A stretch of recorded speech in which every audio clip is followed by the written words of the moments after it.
Phil. Are you listening? Damn. What's good, people? I'm your host, Jesse Moeller, aka JMoeller05, and welcome to the Rantings of a Fantasy Football Fanatic. Guess what? It's me. I'm the fanatic. So I was doing an episode yesterday with my buddy Prue Patel, and we broke down rookies and guys we were over and under the market on. And that made me just kind of have my brain spinning, and I want to dive into a little bit more. The one who was really kicking my brain was listening to Scott talk about some things yesterday. So let's dive into it, shall we? So my favorite website to use for current ADP is Bulletproof. Now, I will bring up the website. It is right here. You go to bulletproof.com. So it's bulletproof with 3 Fs. And it gives you all of the ADP on Sleeper. And you can use rookies. You can do startup drafts, however you want to do it. So I have the ADP tab here, startups with picks, startups with rookies, and just rookies. So if you go to startups with rookies, it kind of gives you where the current value is at with everybody. Click the tab on the left, lets you customize. Now we can just look at rookies. So we'll do rookies this year, right? So this is where all the rookies are currently going. And you see how it kind of tiers down and tiers down. Like Bijan, he's round 1. Richardson, he's round 2, locked in. And then you get Bryce and CJ Stroud into round 3, stuff like that, right? And it goes down the list. The end of round 1 guys are currently going right around the early 9 range, 8 range, depending on where you're at. But there's certain guys, because it's more of a tier, like you have Charbonnet, you have Kane, you have Miller, who's down there, Mingo for some people. This is like a whole tier of Levis of guys who are in that late one, like from 111 to 203, 204. All these guys are in that range. So that's pretty good value for those guys if you're getting a round 1 pick in the 9th round of startups, right? But the way I like to look at it is I kind of want to each position and see where the value lies compared to other players. For instance, if you're taking Jahmyr Gibbs 307, who are you taking Jahmyr Gibbs over? Now, you're taking him over Saquon. You're taking him over Tyreek Hill, which is a very interesting strategy. Like, that's right there. And I know Walker, he's falling, so he's going to fall a little bit further behind them. But, like, that's where you have to grab him at because he got that early draft capital and he's going to be an elite asset. So it may seem pretty crazy. Like, oh, man, I could have Tyreek Hill. I could have Saquon Barkley. You're like, or you could have Jahmyr Gibbs. And basically the way you look at it is you're gaining multiple years on Saquon Barkley and you're getting similar production. And it's not a guarantee to happen, but that's kind of what you're shooting for because as good as Saquon was last year, he wasn't a truly elite asset. He didn't push up where the Eckler was or McCaffrey, right? He was a tier below those guys. So you kind of have to make that decision when you're grabbing these rookies. Or you can go to our next rookie down there, which is Jackson Smith-Njigba. And here's where it gets really interesting for me because you have JSN going right in front of Devonta Smith. And yeah, I'd take JSN, no problem there.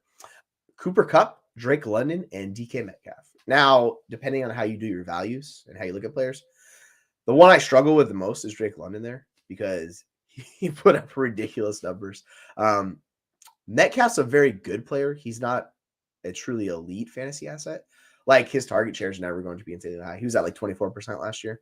His targets per out are good, but like he's never going to give you the quote unquote like Tyreek Hill where you're getting the elite 20 plus point per game production, right? And now you have Jackson Smith-Njigba coming in, who is one of the better prospects we've seen at the wide position in a while.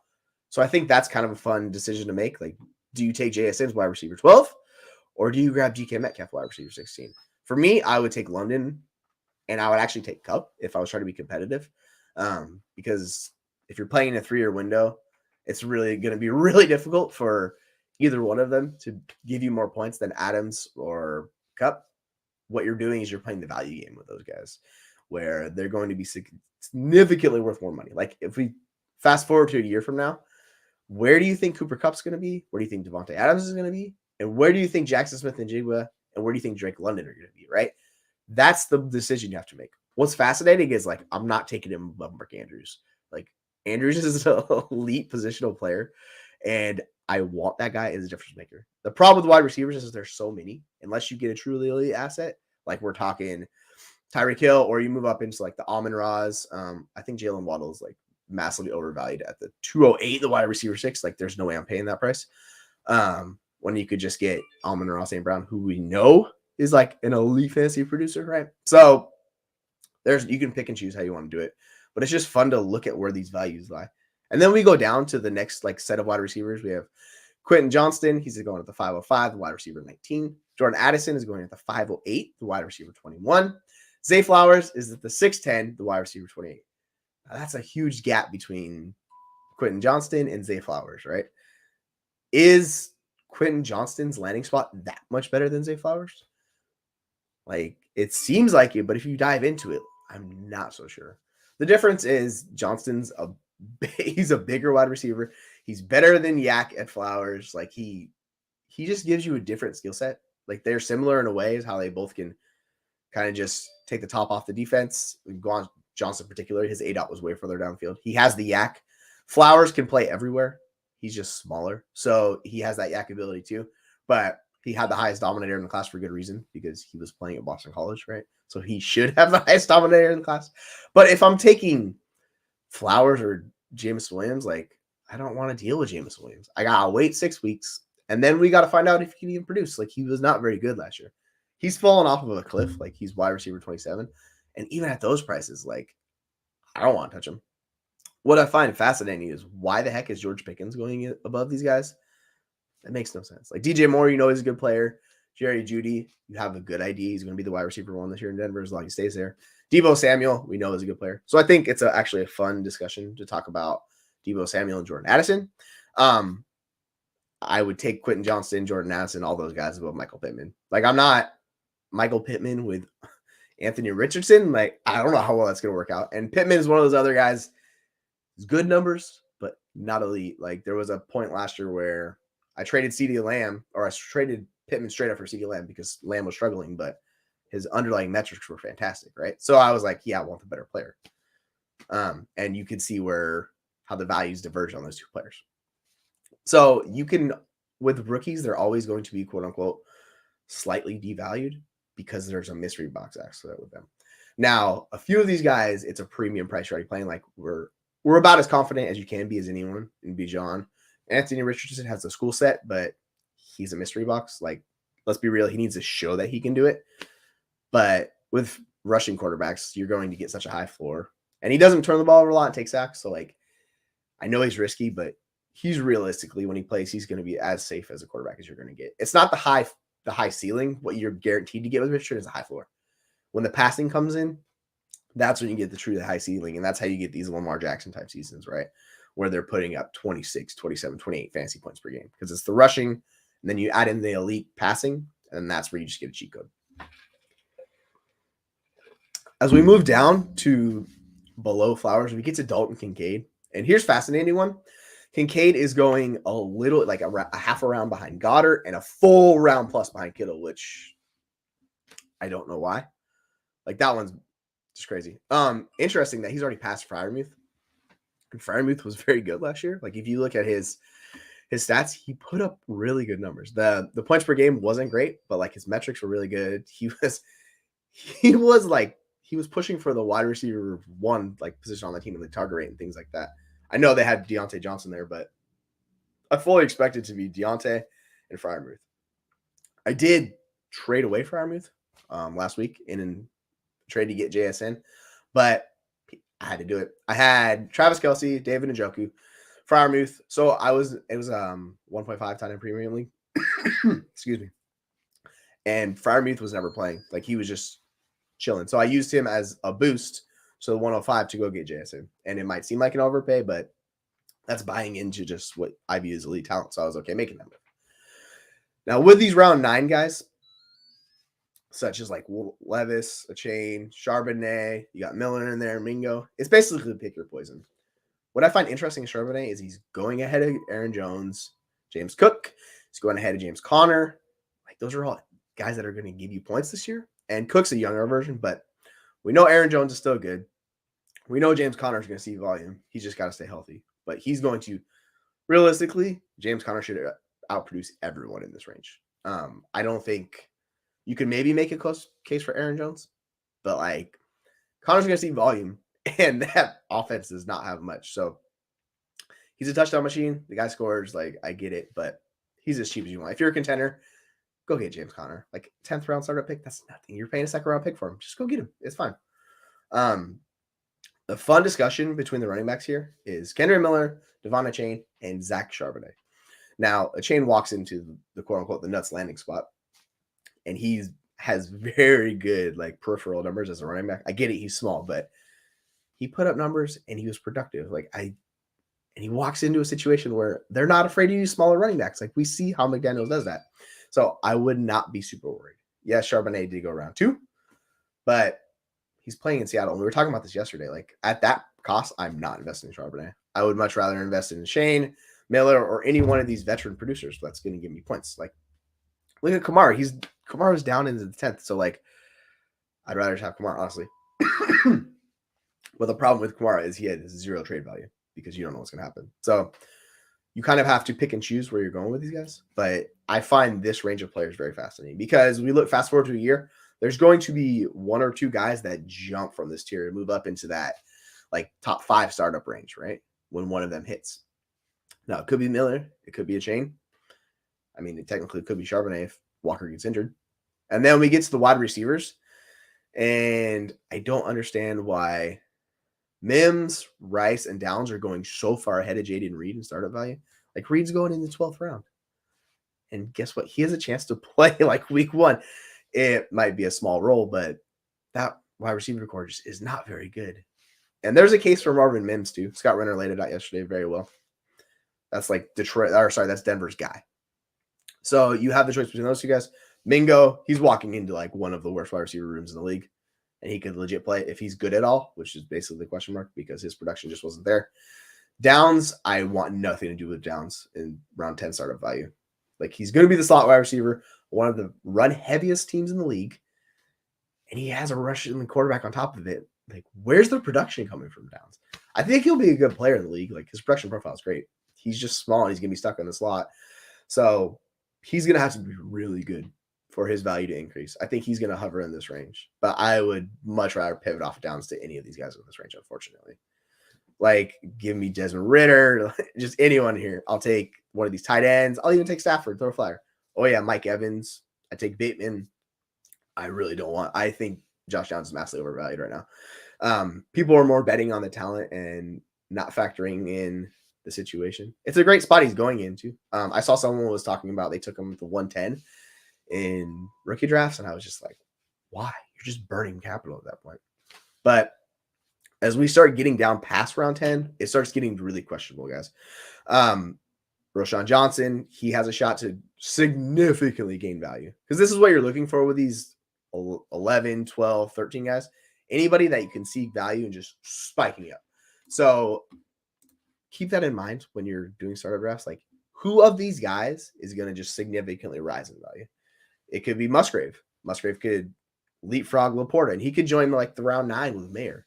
Realistically, like you get hype on him in the offseason, like, oh yeah, Musgrave's getting all the snaps. He looks great with Love. What does that do? This is peak offseason time, right? That's what we're going to go off of.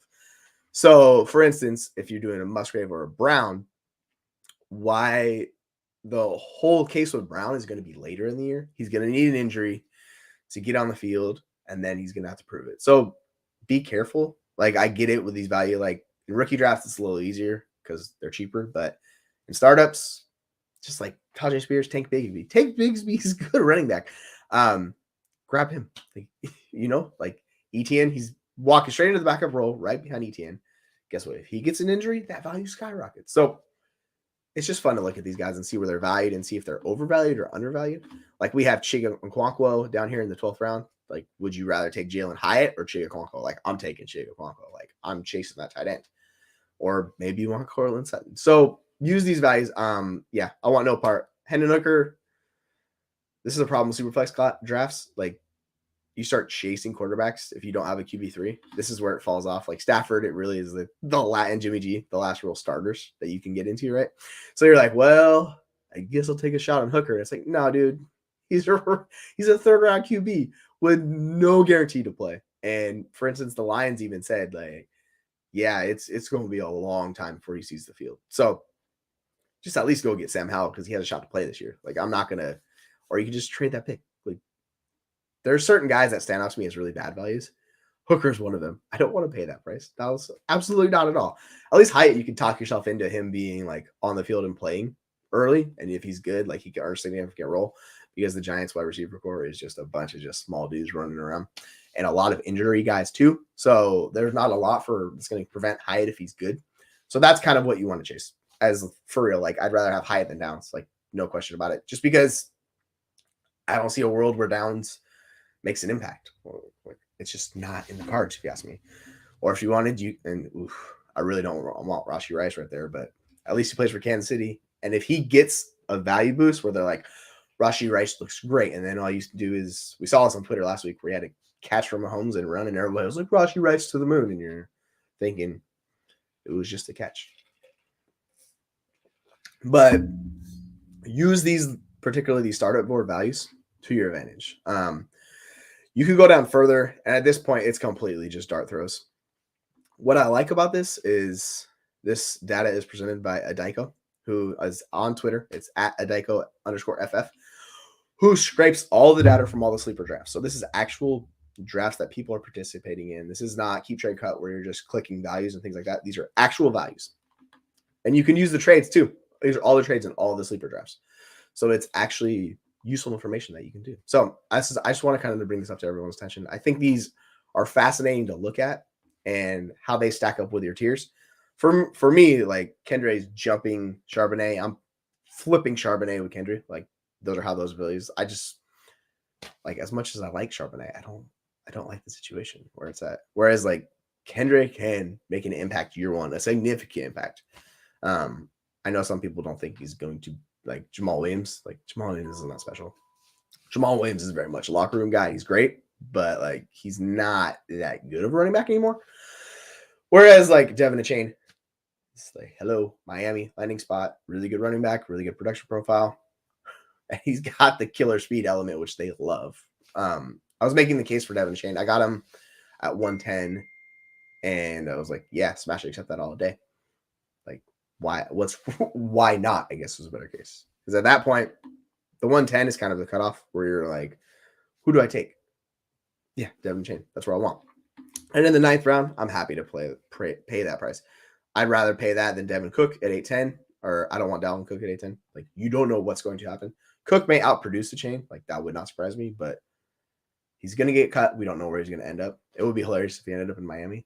That would just be hilarious to see those two just share the field together. But yeah, Cook's an interesting one. His production profile is not that great. He's never been a significant like target earner. And last year his efficiency just fell off a cliff where his expected yards for rushing attempt, like they went way down.